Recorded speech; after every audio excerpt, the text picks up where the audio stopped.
guys, magbabayad tayo ng ating bills gamit yung GCash. So, sa previous video ko, pinakita ko sa inyo kung paano mag-purchase sa offline store gamit yung GCash. Bali pala, hindi lahat ng biller is tumatanggap ng GCash. So, may mga ilan po na natanggap na ng GCash. So, dito muna tayo sa Borrow. Make sure lang, unang-una is, meron kayong activated yung GCash nyo and meron na kayong offer. So, click natin tong GCash. Ayan, meron po akong offer. So, 0 out of 5 loans. Back tayo. So, dito sa bills, i-click nyo yan. Dito makikita nyo yung mga saan kayo pwede magbayad ng mga biller. So, for example, dito sa electric, ayan, pag nakita nyo guys, ito ha, meron siya ditong G-Credit and then G-Gives. So, pag dito sa dashboard na to may nakalagay na G-Gives, ibig sabihin is tumatanggap siya ng G-Gives. Ayan, yung iba kasi G-Credit pa din, pero yung iba is G-Gives na. So, dito ako ngayon sa cable or internet. Kasi magbabayad ako ng bill sa aking internet connection. So, ayan. Ito ko sa Converge.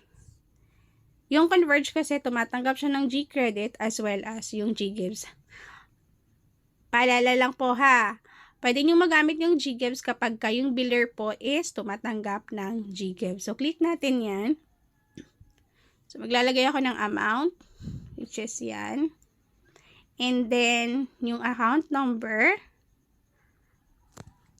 account name. Yung account name po is yung account name na gamit po ninyo doon sa biller nyo. Tapos, email address. Ayan. Protect your bills now. Kahit wag nyo yung check, okay lang naman. So, click na yung next. So, dito, makikita nyo na meron siyang nakalagay na G-Credit or G-Gives. So, click natin yung G-Gives. Mag-a-appear po yung G-Gives kapag po pwede nyo siyang magamit sa inyo pong biller. Click natin siya and then click next. So, dito, ayan, select an installment plan.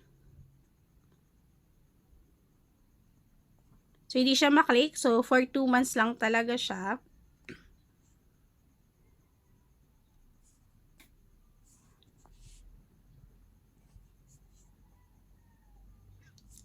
And click natin yung I agree to the disclosure statement. So, dito sa select installment plan, siguro po depende siya sa biller nyo.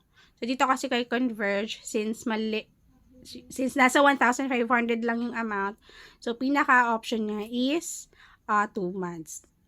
So, ayan, 2.49% interest. So, pay with GCash.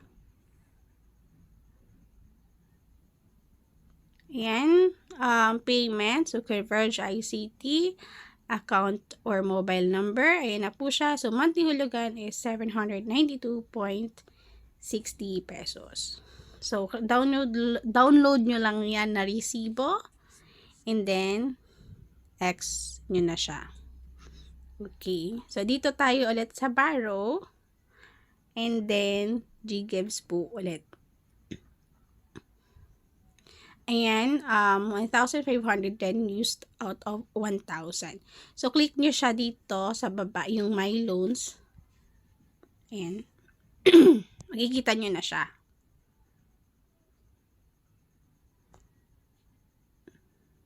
Ayan.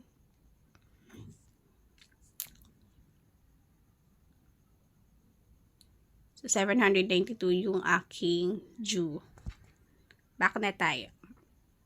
So, ganun lang po kadali magbayad ng G-Gives gamit yung, ng inyo pong bill gamit yung G-Gives po. Again, hindi po lahat ng biller is tumatanggap ng G-Gives. So, make sure lang na yung biller na pagbabayaran nyo ng G-Gives is tumatanggap siya ng G-Gives as payment option. So, makikita nyo naman po siya doon. Kapag may G-Gives siya, pwede nyo siyang magamit. So, ganun lang po kadali magbayad ng bills. Gamit po ang inyong GCash, ay yung GGives. I really do hope na nakatulong po sa inyo. If you do have question, feel free na ilibang inyong katanungan sa ating comment section or message nyo ako sa aking Facebook page, Jaisal Journey. So, have a blessed day po.